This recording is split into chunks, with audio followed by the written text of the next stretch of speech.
කඳුළු පිරිලා කොල්ලගේ ඇස් දෙකේ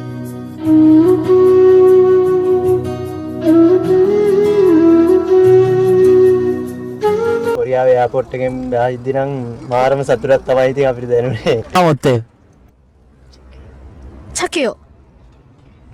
චින්චා කාලය බලන් හිටියේ ඉතින් කට්ටක් කෑවා කොහොම හරි ඉතින් ආවා අන්තිමට පාඩම් කරලා ගේම ගැහුවා ඉතින් සතුටුද ඇත්තම සතුටුයි මාන සතුටක් තියෙන ඉතින් ධනුෂ් මට නම් ඒක කිංචි පළවෙනි පාර නම් ඒක ලොකු රාක් ආවේ නෑ. මොනවද කරන්න තියෙන්නේ මොන වගේ දේවල්ද ඔයගොල්ලන් කරන්න තියෙන්නේ ඒවා ඔයගොල්ලන්ට කරන්න පුළුවන් වෙයි කියලා හිතනවද? අම්මා තාත්තා හොඳින් බලාගෙන මගේම කියලා ගෙයක් දොරක් හදාගෙන වාහනයක් අරගෙන අයුබෝවන්. අයුබෝවන්.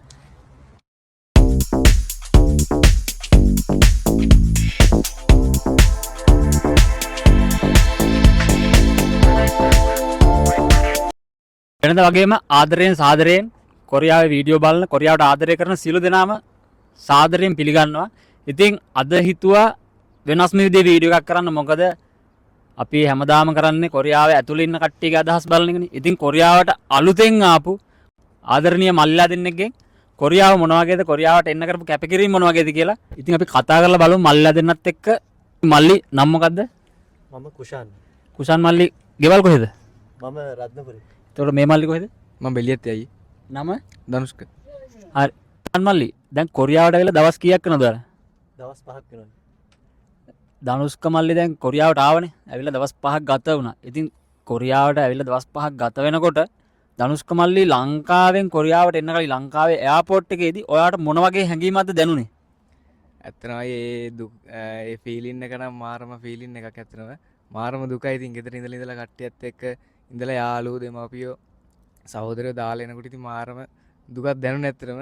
හැබැයි මෙහාට ආවට පස්සේ දුක දැනෙන්න දුන්නේ නැහැ. අපිට පරණ අයියලා දෙන්නේ සෙට් වුණා. මාරම පිට් එකක් මාරම ගැම්මක් දුන්නේ ඇත්තටම.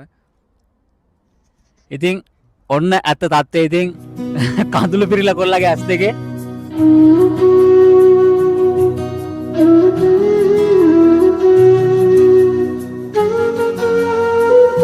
ඉතින් ඇත්ත තත්ත්වය ඔකයි. කවුරුත් ලංකාවෙන් කොරියාවට එනකොට සතුටින් එන්න සල්ලි හම්බ කරන්න එනවා තමයි. නමුත් අපේ ආදරණීයයන් තනි කරලා අපි මෙහෙට එන්නේ. ඉතින් මේ මල්ලිට පාට්ට දුකක් දැනුණා. ඉතින් මටත් ওই දුකම දැනලා තියෙනවා. ඉතින් එහෙම අවුලක් ගන්න එපා.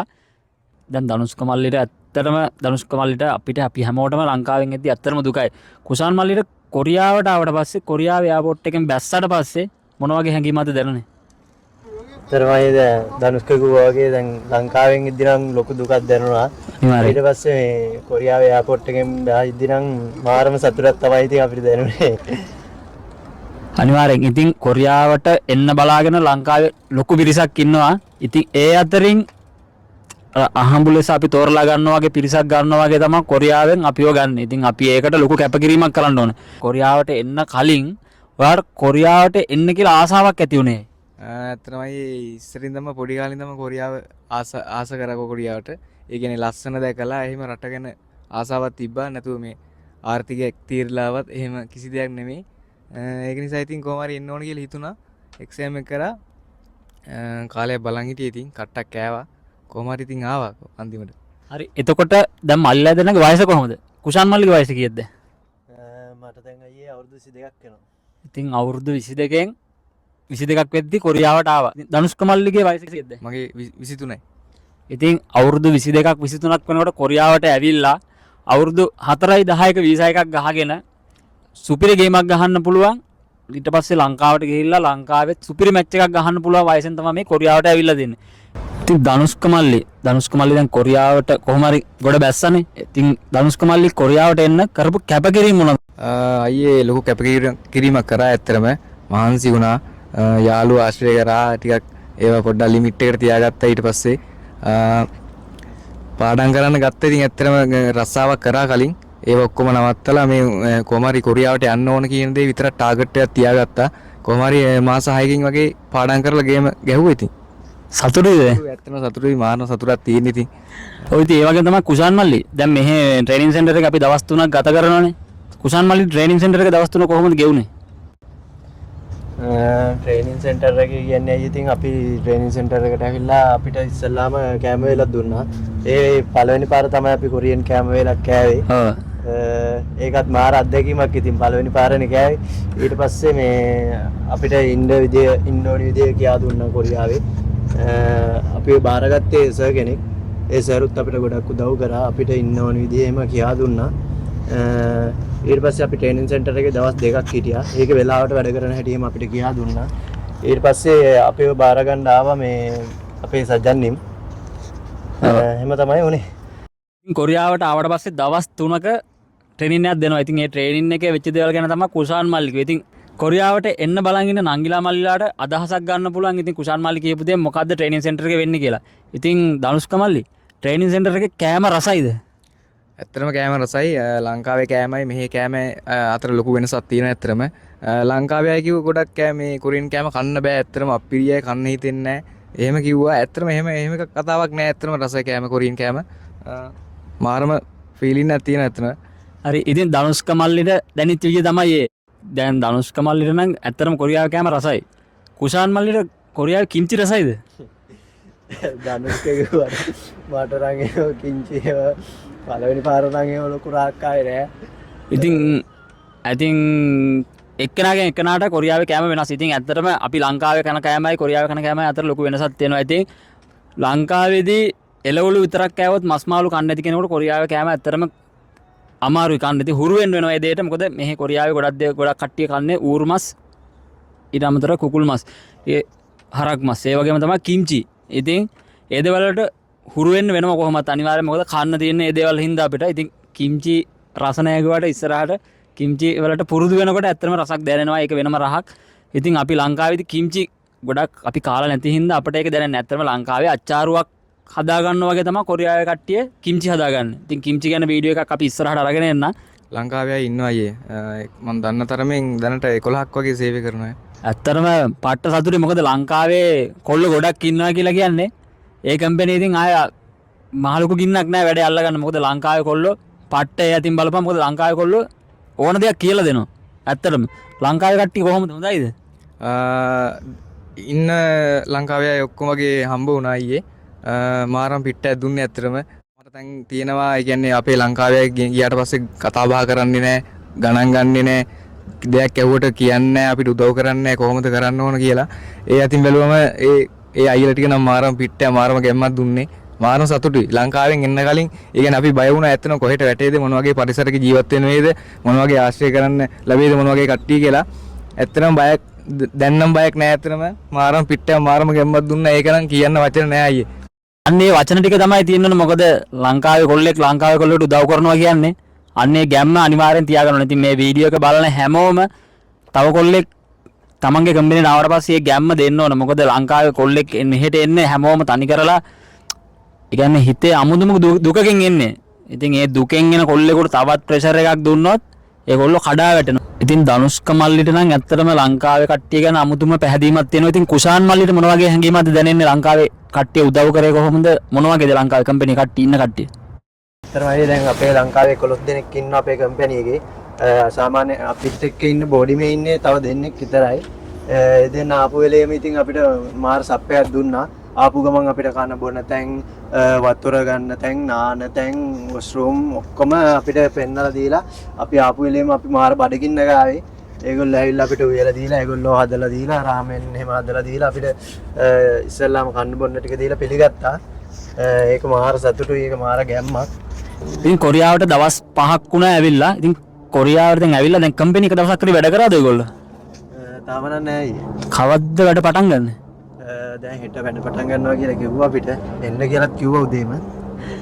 ඉතින් ධනුෂ්ක මල්ලි දැන් ඉතින් හෙට වැඩ පටන් ගන්නවා ඔයගොල්ලෝ. එතකොට දැන් ඉඳපු පරණ යාළුවෝ ඔයාලට කිව්වද මොනවද කරන්න තියෙන්නේ?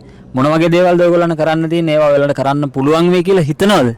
ඔව් ඒ ලොකු විශ්වාසයක් තියෙනවා කරන්න. ලොකු වෙනසක් වෙයි ඇත්තටම. ලංකාව වැඩ කරා වගේ නෙවෙයි මෙහි වැඩම තමයිනේ. ඇත්තටම ආසයි ඉතින් වැඩ කරලා සල්ලි හම්බ කරලා එහෙම මැච් එකක් ගහන්න. ඉතින් අපේ පරණ අයියලාත් ඉන්න අය අපි මේ ලොකු එක්ස්පීරියන්ස් එකක් තියෙනවා. එයාලට අපිට හැමදේම කියලා දෙනවා. ඉතින් අපි බලාපොරොත්තු වෙන එයාලගේ උදව්වත් එක්ක දිගටම ගමන යන්න. අනිවාර්යෙන්. ඉතින් අපිත් ලංකාවෙන් කොරියාවට යනකොට අපිත් මොකුත් දන්නේ නැහැ. ඉතින් අපිත් මෙහෙකට ස්කිල් එකක් තියන් ආපු මිනිස්සු නෙවෙයි. ඉතින් අපිත් මෙහෙට ඇවිල්ලා පුරුදු වෙලා තමයි කොරියන් ජාතිකයන්ගේ හිත් දිනාගෙන වැඩ කරන්නේ. ඉතින් මං හිතනවා මල්ලා දෙන්නත් අපිට වඩා හොඳට කොරියන් ජාතිකයන්ගේ හිත් දිනාගෙන ඒ වැඩ ටික අකුරටම කරයි කියලා. ඒ වගේම තමයි ලංකාවේ තව සෙට් එකක් ඉන්නවා. ලංකාවේ කට්ටිය අනිවාර්යයෙන් උදව් කරනවා. ඉතින් ඒ උදව්ත් එක්ක ඉස්සරහට අනිවාර්යයෙන් යන්න පුළුවන් මල්ලි. ඉතින් කුෂාන් මල්ලිගේ දැන් මොකක්ද ටාගට් එකක් තියන්න කොරියාට ආවේ? කුෂාන් මල්ලි මොන වගේ ටාගට් එකද දැන් තියෙන ඉස්සරහට ඔයාලට අචීව් කරගන්න මොන වගේ ඩ්‍රීම්ද තියෙන්නේ? ගොඩක් කීන නම් තියෙනවා. අංක එකම පරිස්සමෙන් බලාගන්න එක අනිවාර්යයෙන්ම. ඊට පස්සේ ඉතින් අයියේ සාමාන්‍යයෙන් ගයක් හදාගෙන මගේම කියලා වාහනයක් අරගෙන මගේම කියලා බිස්නස් එකක් පටන් ගන්න එක තමයි මගේ ලොකුම අදහස තියෙන්නේ. ඉතින් අනිවාර්යෙන් කොරියාවට ආවොත් ඒ දේ කරන්න බැරි නෑ. ඉතින් කොරියාවට ඇවිල්ලා හැමෝම ඔය හීන ටික අනිවාර්යෙන් හැම කොල්ලෙක්ගෙම හිතේ තියෙනවා. ඉතින් හැමෝටම ඔය දේ කරන්න පුළුවන්. ඉතින් කොරියාවට එන හැම කොල්ලෙක්ගෙම හීනේ තමයි Tamanට කියලා වාහනයක් අරගෙන Tamanට කියලා ගෙයක් හදාගෙන තමන්ගේ දෙමව්පියන් සතුටින් තියෙන එක තමයි හැමෝගෙම හීනේ. කුෂාන් මල්ලිගේ හීනේ ඒ විදිහට වෙනකොට ධනුෂ්ක මල්ලිගේ හීනේ මොන වගේද කියලා අපි අහලා බලමු. ධනුෂ්ක මල්ලිගේ මගේ බලාපොරොත්තුවත් අයියේ අම්මා තාත්තා හොඳින් බලාගෙන මගේම කියලා ගෙයක් දොරක් හදාගෙන වාහනයක් අරගෙන බිස්නස් එකක් මොකක් හරි පටන් ගන්න තමයි. ඉතින් ලැබෙන කාලෙන් උපරිම ප්‍රයෝජන අරගෙන සල්ලි හම්බ කරලා මොකක් හරි ලංකාවට ගිහලා ලොකු බිස්නස් එකක් පටන් ගන්න තමයි බලාපොරොත්තු වෙන්නේ. දැන් ඔයගොල්ලෝ තාම කොරියාවට ඇවිල්ලා දවස් 5යි. ඉතින් කොරියාවේ තාම වැඩ පටන් ගත්තේ නැහැ. හෙට තමයි වැඩ පටන් ගන්නෙ. ඉතින් මල්ලි අනිවාර්යෙන් කොරියාවේ වැඩ කරද්දී අපි කරන වැඩට සාපේක්ෂව අපිට ලොකු වැටුපක් හම්බ වෙනවා. ඉතින් ඒ ගන්න සල්ලි අනිවාර්යෙන් මැනේජ් කරගන්න. මොකද මම මගේ YouTube channel එකේ කලින් වීඩියෝ වලත් මම කියලා තියෙනවා සල්ලි කොහොමද මැනේජ් කරගන්න කියලා. ඉතින් අපි මෙහෙට ආවට පස්සේ අපිට හිතන දේ කරන්න හිතන. ඉතින් අනිවාර්යයෙන් ඔයගොල්ලෝගේ ඩ්‍රීම් වලට යන්න නම් ඒ විදිහට මැනේජ් කරගෙන සල්ලි පාවිච්චි කරන්න. ඉතින් මට අනිවාර්යෙන් කියන්න ඕනේ ඒ දේ. ඉතින් දෙන්නගෙම හීන ඒ විදිහටම සාර්ථක වෙන්න කියලා මම හදවතින්ම ප්‍රාර්ථනා කරනවා දෙන්නටම අනිවාර්යෙන් ඒ හීන ඒ විදිහටම ඉෂ්ට වෙයි. ඉතින් ඒ හීන ඒ විදිහට හැබෑ කරගද්දී ලංකාවෙන් කොරියාවට ඒ හීන ඒ විදිහටම හැබෑ කරගන්න බලන් ඉන්න නංගිලා මල්ලිලා විශාල පිරිසක් ඉන්නවා. ඉතින් ඒගොල්ලන්ට කුෂාන් මල්ලි ධනුෂ්ක මල්ලි ඔයගොල්ලෝ දෙන්නට මොනවද කියන්න තින්නේ? ලංකාවේ දැනට එක්සෑම් කරන ඒ වගේම එක්සෑම් කරලා ඉන්න එක්සෑම් කරන්න බලාපොරොත්තු වෙමින් ඉන්න ඒ නංගිලා මල්ලිලා වෙනුවෙන් ඔය දෙන්නට මොකද්ද කියන්න තින්නේ? ඇත්තටම අයියේ ලොකු කැපකිරීමක් කරන්න ඕන. නිකම් වෙන්න බෑනේ කොරියාවට. ඒක කවුරුත් දන්නවනේ. ලොකු මහන්සියක් වෙන්න ඕන. උනන්දුව තියෙන්න ඕන. කැපවීම තියෙන්න ඕන. මහන්සිය තියෙන්න ඕන. බෑ කියලා හිතන දෙයක් නැහැ. ඇත්තටම එක්සෑම් එක පාඩම් කරලා ඇත්තටම කරගන්න පුළුවන්. ලේසි කවුරුත් කිව්වට අමාරු කියලා එහෙම අමාරුවක් නැහැ. ඇත්තටම කරගන්න පුළුවන්. ඒ වගේම අපේ යුතුයකම වගකීමක් වෙනවා තව කෙනෙක් මේකට ගන්න එක. කොහොම හරි අපිත් හොඳට වැඩ කරලා තව කෙනෙක් ගන්න එක තමයි අපිත් බලාපොරොත්තු වෙන්නේ. එහෙම තමයි ඉතින් ඇත්තටම.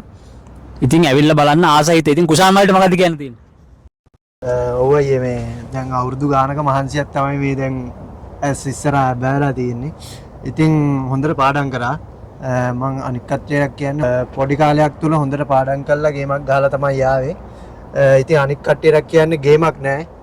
කොරියන් විභාගය කියන්නේ පොඩි දෙයක් පාඩම් කරලා පාඩම් කරොත් උත්සාහ කරොත් බැරි දෙයක් නෑ ඉතින් කොරියාවට එන්න.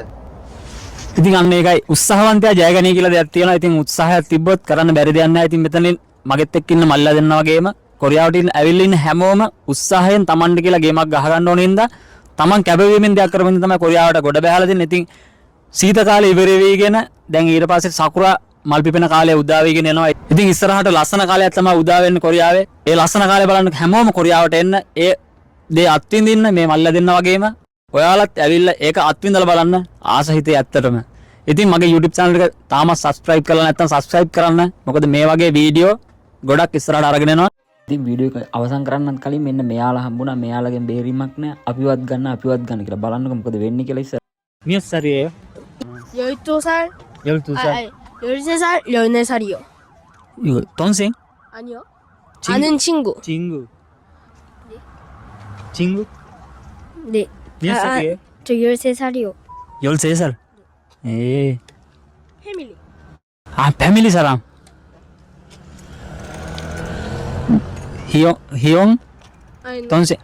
형, 동생. 아, 형 동생. 맞아. 스리랑카 알아요? 네, 스리랑카. 알아요? 네. 어떻게 알아요? 배웠어요. 그 사회에서. 아, 배웠어요. 스리랑카 좋아요? 네. 스리랑카 사람 어때요? 착해요. 아, 진짜? 네. 감사합니다. 한국 말로 네. 안녕하세요. 스리랑카 말로 아유보원.